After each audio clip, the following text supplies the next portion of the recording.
cherche la raison. Il faut absolument trouver les raisons. Parfois, j'arrive pas à rentrer dans le système. Je dis, mais qu'est-ce qui se passe? Non, mais je dois comprendre. Alors je prie, je dis, mais Seigneur, mais Dieu, je dis, mon Dieu, aide-moi, fais-moi comprendre quelque chose. Et tout ça, je ne redis pas. Et on continue. Donc il va envoyer Shmuel. Il va envoyer Shmuel vers un monsieur qui a 8 fils, qui s'appelle, ici en français, Isaïe. Ce n'est pas le prophète Isaïe, ce n'est pas la même chose. Hein, c'est pas la même chose. C'est Ishaï. Donc, je commence la lecture. Prenons verset... attendez, je recherche. Hein. Verset 2. Donc, Shmuel apprend que chez ce monsieur, il y a donc un jeune homme qui va être choisi, que Dieu a déjà choisi pour devenir roi d'Israël. Le choix de Dieu ne se fait pas au dernier moment, c'est quelque chose prévu de toute éternité, comme nous l'avons vu. Et je lis, Shmuel dit, « Comment irai-je? Shaoul l'apprendra et il me tuera. » Ici, immédiatement, le texte m'a fait penser à un autre texte que nous avions étudié ensemble il y a déjà plus de 2 ans, je crois, si pas 2 ans et demi, 3 ans peut-être. C'est lorsque j'ai fait les nombreux cours sur Yaakov. Vous vous souvenez que lorsque Ésaü, avait été dépossédé de son droit d'aînesse, donc de son Béror, d'être le Béror, il avait perdu son droit d'aînesse. Vous vous souvenez que, bien qu'il ait été en tort, même si Jacob avait un stratagème pas toujours très clair, mais enfin fondamentalement c'est quand même Esav qui avait quand même dit, moi j'en ai plus rien à faire de ce droit d'aînesse, je suis fatigué, j'en peux plus, je laisse. Bon, ok. Et voilà que le droit d'aînesse disparaît, il veut la bénédiction, il perd la bénédiction. Vous voyez qu'il y a 2 idées qui sont concomitantes. Il perd sa bénédiction et il fait une déclaration, je le tuerai. Je vais le tuer. Jusqu'à aujourd'hui, les accords entre Esav et la soi-disant petite semblant de réconciliation entre Yaakov et Esav, son frère, malgré tout, ne sont pas totales. Il y a toujours quelque chose qui reste. Et jusqu'à aujourd'hui, la notion de tout ce qu'on appelle les Édomites, vous savez, sont toujours en train de vouloir la destruction totale de Yaakov, donc d'Israël. Elle dit, je le tuerai. Et dans ce texte, on a une idée semblable qui est venue à mon oreille. C'est Shmuel qui dit, mais si je vais pour oindre ce jeune homme comme roi, mais l'autre qui perd l'onction, l'autre il va la perdre. Son droit de royauté, il va disparaître. Mais le type, il va me tuer. On est dans 2 idées qui sont absolument les mêmes. Ainsi, nous devons être très prudents lorsque nous lisons un texte, ou plutôt très attentifs, de faire les rapprochements d'idées. La destruction, Shmuel se rend compte que s'il le tue, il n'y aura pas de David qui sera roi. Donc, il va dire à Hachem, mais comment est-ce que je vais faire? Tu m'envoies, mais c'est très dangereux. Et alors, Dieu lui dit, écoute, on va trouver une solution. Je paraphrase un peu. Écoute, tu prends une génisse, tu dis que tu vas faire un sacrifice. D'accord? Ok, tu vas te faire un sacrifice, et puis tout le monde va se dire, mais qu'est-ce que tu viens faire ici? Donc, mais continuons le texte. Il me tuera, et l'Éternel dit, tu emmèneras avec toi une génisse, et tu diras, je viens pour offrir un sacrifice à l'Éternel. Ah bon? Comme ça, subitement, tu viens. Tu inviteras Isaïe au sacrifice, je te ferai connaître ce que tu dois faire, et tu aideras pour moi celui que je te dirai. Donc, il va devoir partir, prendre cette génisse, prendre ce prétexte de la génisse et de faire un sacrifice, et ce sacrifice va cacher, va couvrir la réalité. Ce sacrifice va cacher cette réalité qui va se produire dans la maison de ce monsieur avec ses fils. Donc, voilà que Samuel part, et lorsqu'il arrive, évidemment, je continue, Shmuel fit ce que l'Éternel avait dit, J'aime bien le texte parce que c'est Shmuel fit ce que l'Éternel lui avait dit, c'est quelque chose de surnaturel, de divin, complètement céleste. Il alla à Bethléem, vous vous souvenez qu'on avait dit de ce monsieur qu'il était Bethléemite, c'était la racine de Bethléem, vous vous souvenez que c'est Bethléem, Bethléem c'est la maison du pain, d'accord, la maison du pain. Donc il arrive à Bethléem, et les anciens de la ville accoururent effrayés au-devant de lui. Vous imaginez ce que Shmuel représente. Quand Shmuel vient quelque part, les gens se disent « Oui, aïe, aïe, aïe, aïe, qu'est-ce qui va se passer ?» Vous savez, il y a des hommes de Dieu, ils viennent, ça laisse indifférent, quelques-uns viennent, ils ont une tellement grande onction, on se dit « Mais qu'est-ce qui va se passer ?» Et là, ils sont pris d'une grande frayeur. « Ton arrivée annonce-t-elle quelque chose d'heureux ?» Il répondit, « Oui, oui, je viens pour offrir un sacrifice à l'Éternel. Sanctifiez-vous et venez avec moi au sacrifice. » Il fit aussi sanctifier Isaïe et ses fils et les invita au sacrifice. Mes amis, il y a quelque chose là absolument extraordinaire de relation entre le sacrifice et ce qui va se produire. Il faut que le sacrifice malgré tout soit là. Et même si on a l'impression que c'est pour... Oui, et c'est pas une impression, pour sauver la vie d'Élie, que personne n'aille raconter ce qu'il va se produire, parce que si quelqu'un avait entendu dire « je viens pour oindre le roi d'Israël, le nouveau roi », mais si quelqu'un avait été colporté cette nouvelle, mais c'était une catastrophe, il fallait falloir cacher par le sacrifice. Et ce qui est extraordinaire, c'est qu'il demande un sacrifice. On sait que Shmuel n'est pas n'importe qui, c'est un homme qui va produire quelque chose devant Dieu, il va offrir à Dieu quelque chose, et c'est dans cette offrande-là que va se produire quelque chose d'absolument extraordinaire, c'est le choix du nouveau roi. Et on continue, et ici, je vous remets le texte en ligne. Je refais mon petit partage d'écran. Voilà.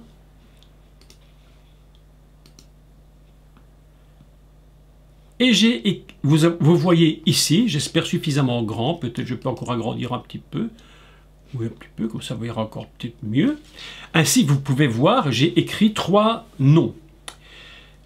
Ce qui est surprenant dans ce texte, c'est que ce monsieur possède, Isaïe possède 8 fils, 7 qui sont sur place, et un 8e qui lui est David.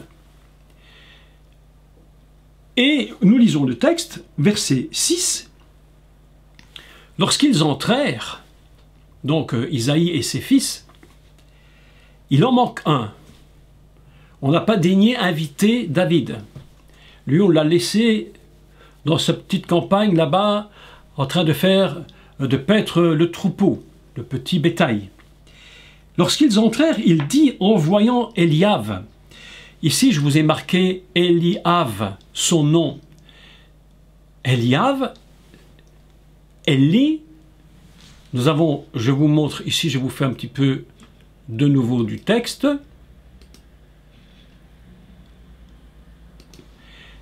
Nous avons pardon, j'étais trop haut là, ici voilà, El, qui signifie donc Elohim. Nous avons ici, j'ai mis en orange le possessif, Eli, mon Dieu, j'ai marqué mon père, mais c'est mon Dieu, c'est une erreur, donc il faut corriger ça.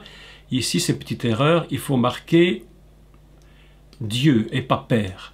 Le père, c'est en dessous. Une petite erreur, je viens de m'en rendre compte. Juste maintenant, vous corrigez l'erreur. Eli, c'est mon Dieu, pas mon père. D'accord? Eli, mais non, je dis n'importe quoi. Attendez, je recommence parce que je suis un petit peu embrouillé avec mon texte. Alors, j'ai marqué à l'envers. Alors, et c'est bien juste, j'ai marqué mon Dieu, c'est juste. C'est mon Dieu et Av, c'est père. Je recommence tout, mon explication, excusez-moi, je me suis un peu embrouillé. Eli, mon Dieu, vous le voyez? Vous avez Eli, ici, mon Dieu, voilà. Le I est le possessif, El, Elohim, Elohim à moi. Et puis nous avons Av, qui est père. Autrement dit, Eli, Av, mon Dieu est père, si vous voulez. Voilà le nom de ce personnage. Au moment où il rentre, Shmuel le voit.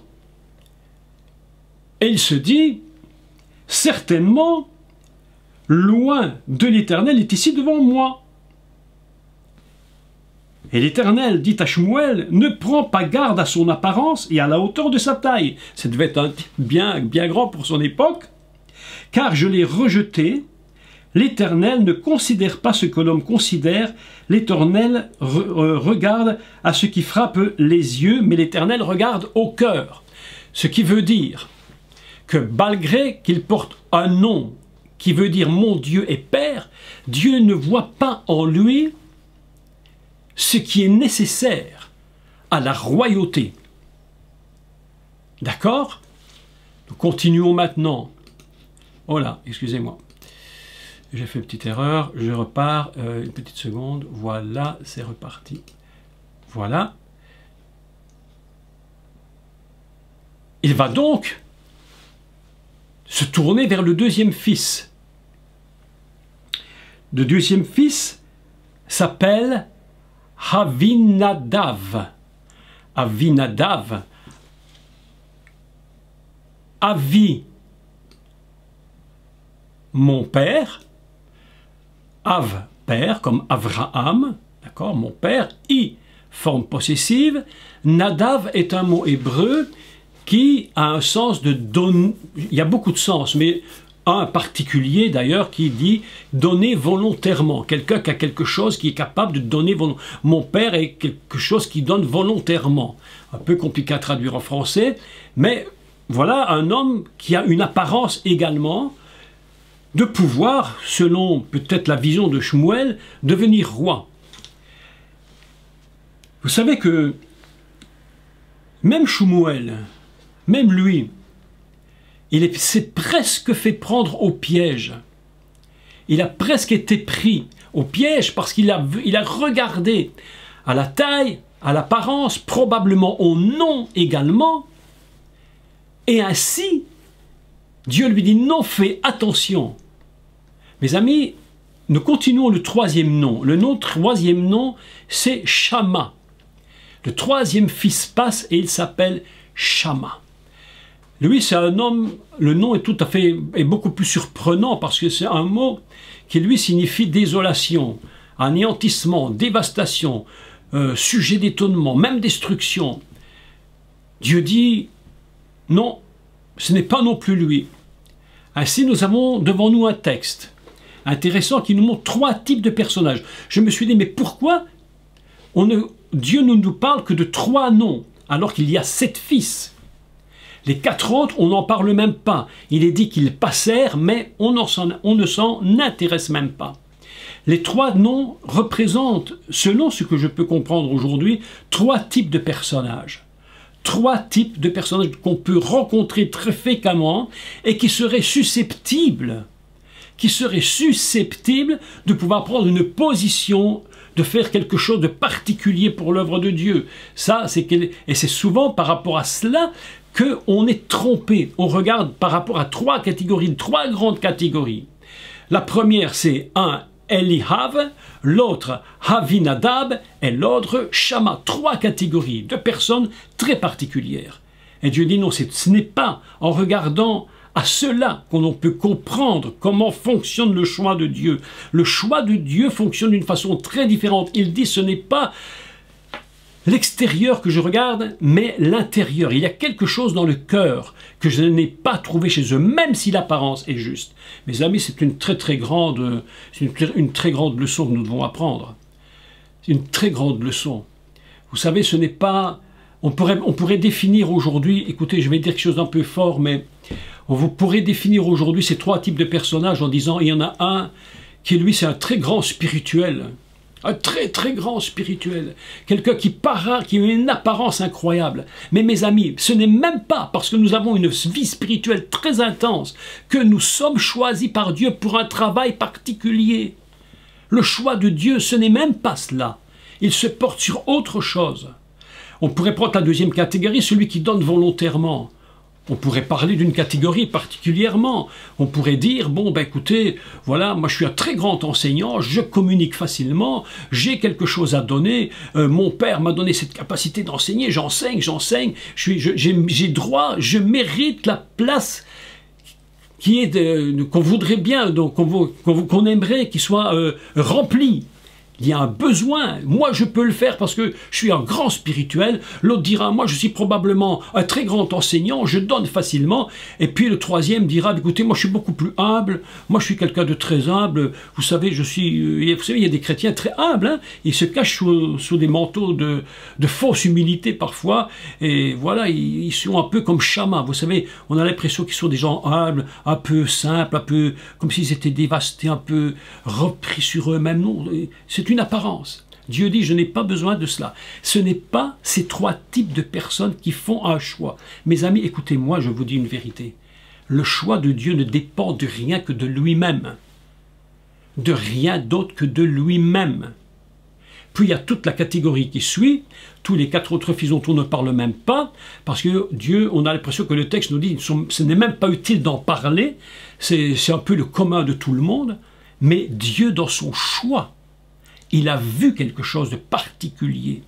Et j'aimerais qu'on puisse lire ensemble ce texte, parce que nous allons voir comment Dieu va choisir David. Le choix de David est très très particulier. Lisons la suite. Donc il fit passer l'Éternel, regardez, Isaïe appela Abinadab, et il le fit passer devant Shmuel. Samuel dit, l'Éternel n'a pas non plus choisi celui-ci. Il fit passer Shammah, et l'Éternel dit, ce n'est pas celui-là non plus, que Dieu a choisi. Isaïe fit passer ses 7 fils devant Shmuel, et Shmuel dit à Isaïe, l'Éternel n'a choisi aucun d'eux. Vous imaginez un peu, vous imaginez ce qui se passe dans la tête du Père. Vous imaginez ça. Donc,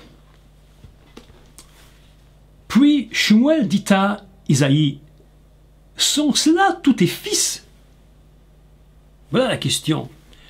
Puisque Dieu m'a parlé, et que chaque fois Dieu m'a dit non, ce n'est pas eux, il lui dit, mais c'est pas possible, il y a quelque chose qui ne fonctionne pas. Est-ce que tu n'as pas un autre fils? Dieu m'a dit chaque fois non, ils sont tous là.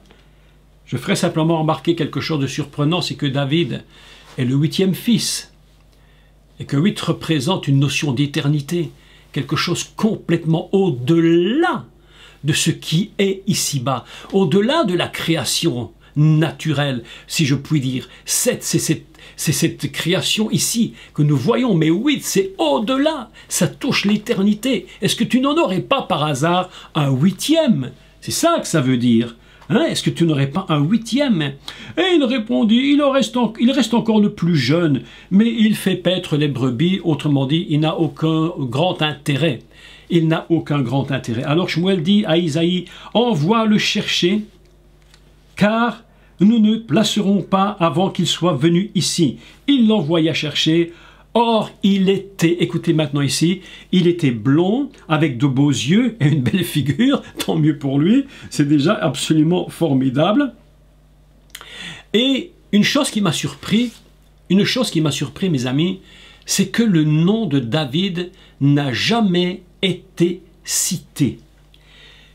Il ne sera cité que lorsque il aura reçu l'onction.